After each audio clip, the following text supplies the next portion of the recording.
keynote speaker, Watceilia Varso, who is a globally recognized transformational leader, executive coach, and master neuroplastician based in Melbourne. Good afternoon to all amazing change makers, visionaries, entrepreneurs. We are here at the Global Icons of Impact. And thank you for those who have stayed back today until, I know it's a weird hour, lots of left, but I think a big thanks to those who have stayed. And the coherence of hearing each other at least. Thank you. So, I believe it's an extraordinary gathering, a convergence of brilliant minds, courageous leaders, and architects that's shaping the next decade of global transformation. I want to take this moment to acknowledge the organizers, the curators of this amazing event. It's an amazing platform that we, brilliant minds, IQ, EQ experts are here. It's a real neural network powering this event. So you've created more than a forum. You've built an ecosystem of ideas, energy, and connection. So thank you. It's an honor to be in this room where the collective, as I mentioned just now, IQ, EQ, and guess what? Caffeine levels that could probably power half of Dubai. Don't you agree? So we are in the caffeine mode at the moment, and that's doing the job. Thank you to that. As leaders, we are told to transform culture, drive innovation, and somehow rewire the world, all while staying mindful, strategic, and guess what? What else? What happens? While staying mindful, strategic, and what happens? I'm just getting some engagement so that people are awake.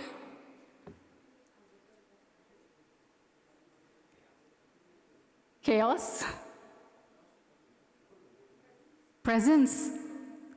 Can I hear from the other side? What else?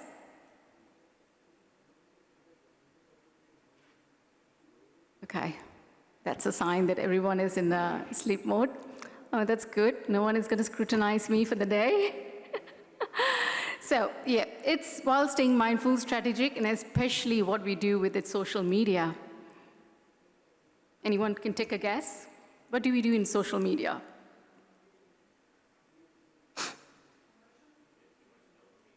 Too much? Sorry? Too much dopamine. So we try to put up an act in social media. We smile, we act that everything is going fine. Yep, that's what we do. So let me move on to the next things. I don't know why it's not. Does this work?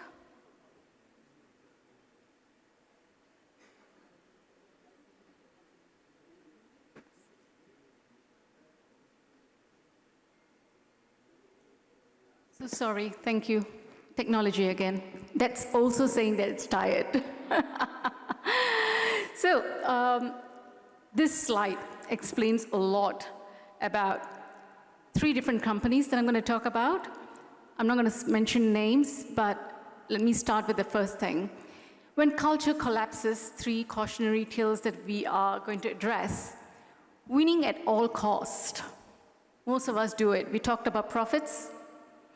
We talk about profits being growth-led.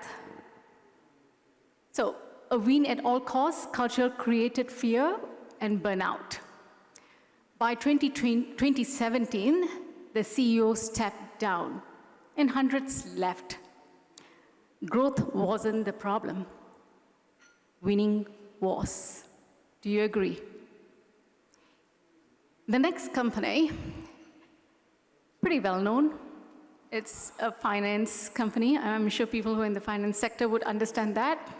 Performance pressure led to 3 million fake accounts.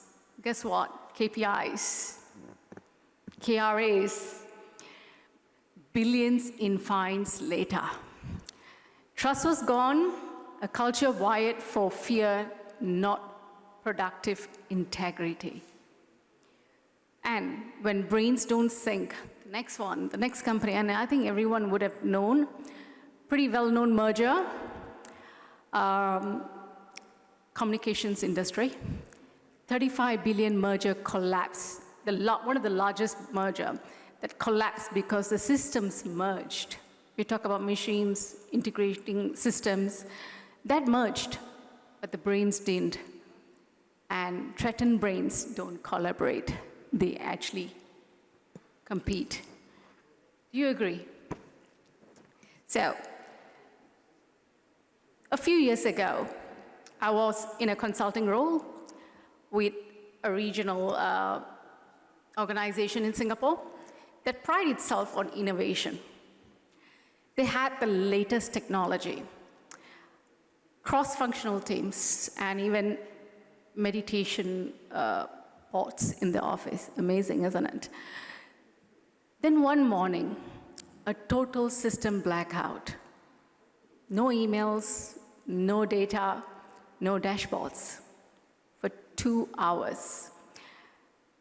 Every smart tool they had depended on was offline. What happened next? Fascinating. Half the teams froze, waiting for direction. The other half started moving instinctively, communicating, collaborating, and prioritizing. The difference wasn't their skill set, it was their neural set, their wiring. One team's culture was built on compliance, and the other was built on coherence. And that's where it actually hit me. In crisis, culture doesn't disappear. It reveals itself, actually. You don't rise to the level of strategy, you fall to the level of your neural wiring. So the day the electricity failed, but the real power of the organization actually showed up. And that's why rewiring culture isn't nice to have leadership.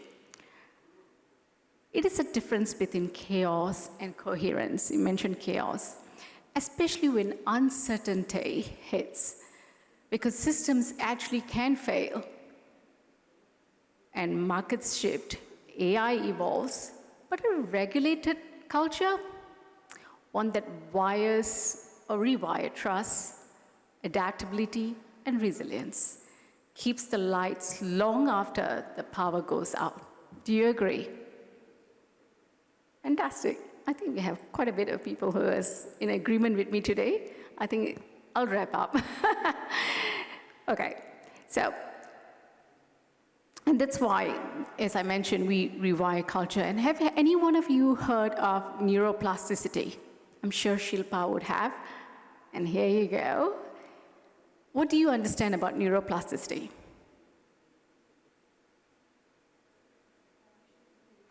Exactly, it's formation of new neurons.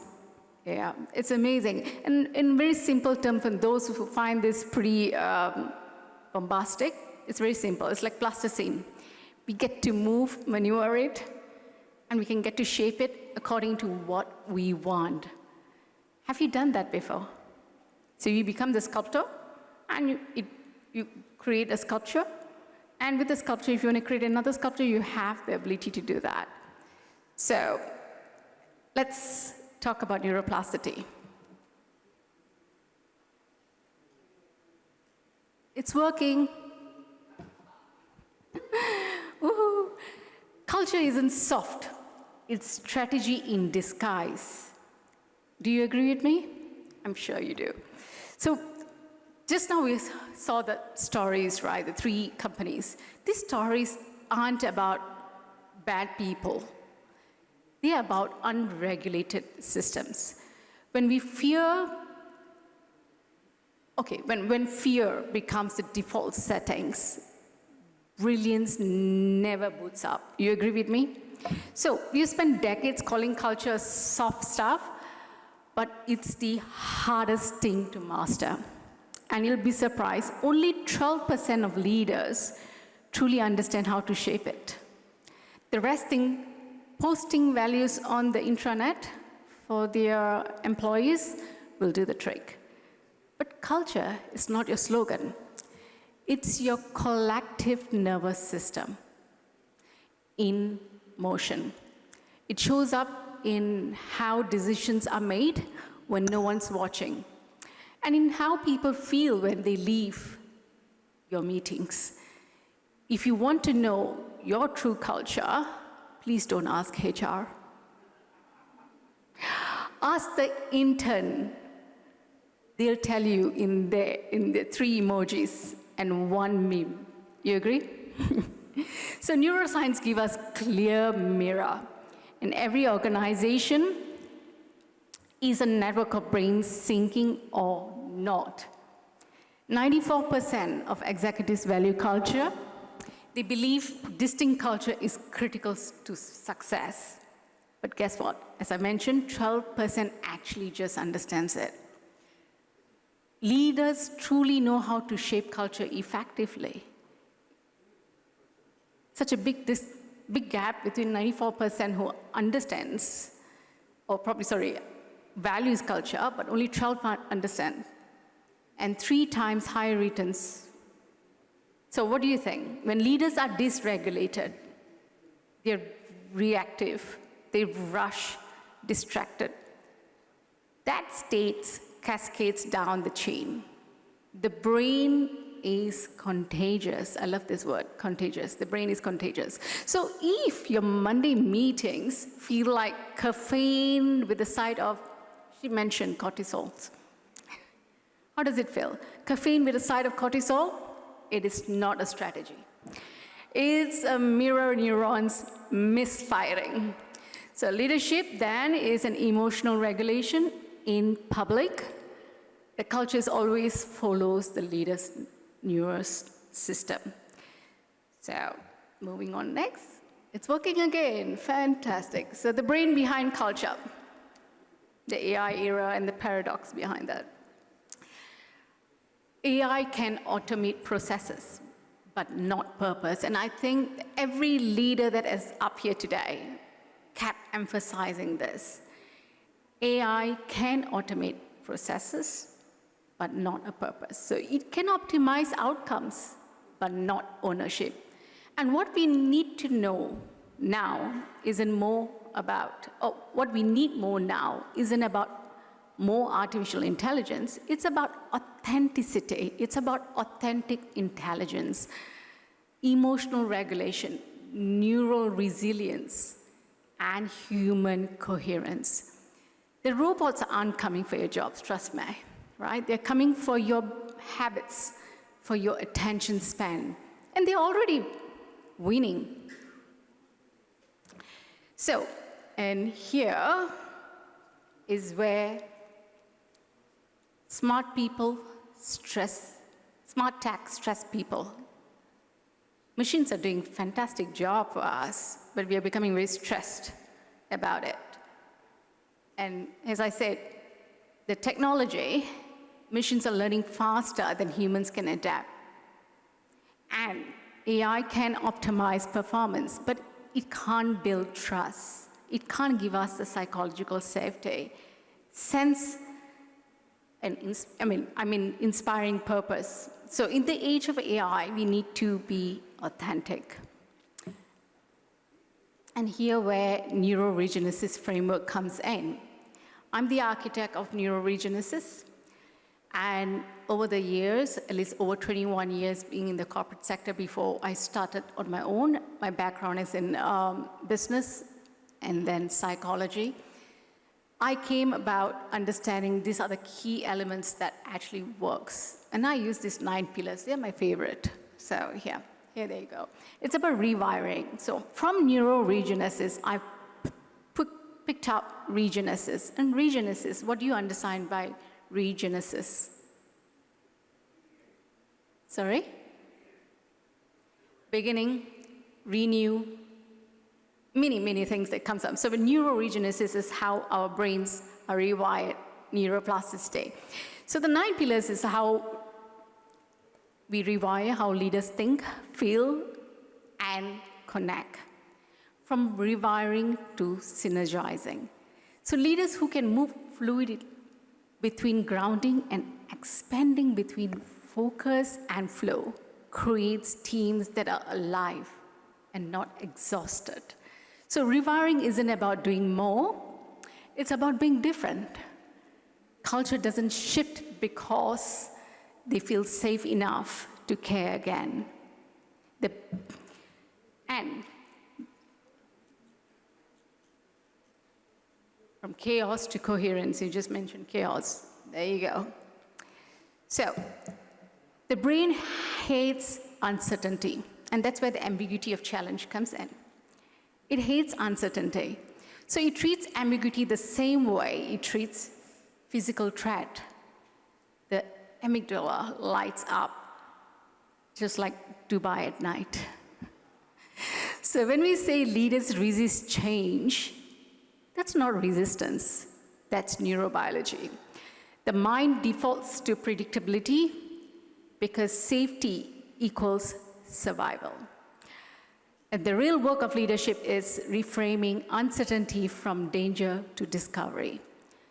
Stop calling it chaos. I would try avoid using the word chaos, but call it cognitive cardio. It's about how your leadership muscle builds resilience. And at Practice Vision, we don't fix culture, we rebuild its neural architecture. We help leaders learn one of the hardest modern skills, which is calm under the cognitive fire. So when leaders regulate themselves, the team synchronizes not because of instruction, but imitation. Coherence is contagious. I'm using it again. So if your meeting starts to feel more like a meditation than mayhem, congratulations, you're leading through coherence. So the real ROI of rewiring culture, I'm sure every leader here would have, put this out to their fellow team members, KPI driven, which is efficacy, efficiency, and excellence. These aren't KPIs. They are the byproducts of the brain alignment. Do you agree? Teams that rewire don't just do things faster. They do them with less friction. They stop firefighting, but they start doing what? They start firelighting. They start igniting ideas and not egos. So every cultural breakthrough has a neurological shift.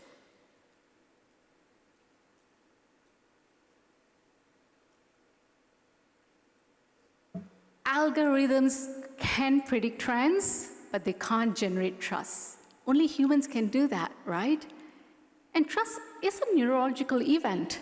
And that's why the work we do at Practice Vision through NeuroRegenesis is so crucial. We train leaders to rewire not just how they think, but how they connect. Leadership isn't about influence anymore.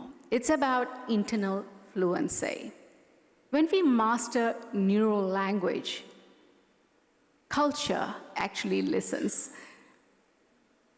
In this new era, the future belongs not to those who can control, but to those who can cohere, to leaders who can rewire their inner world so deeply it changes how others feel in their presence. To all the icons of impact here today, I would love to share this. Culture isn't changed by speeches we make, systems, or slogans. It's changed by the state of mind. Let's rewire, regenerate, and rise together. And if all fails, remember, the most powerful algorithm in your company is still the one that is sitting between your ears. So let us all lead with purpose and transform with passion. Thank you.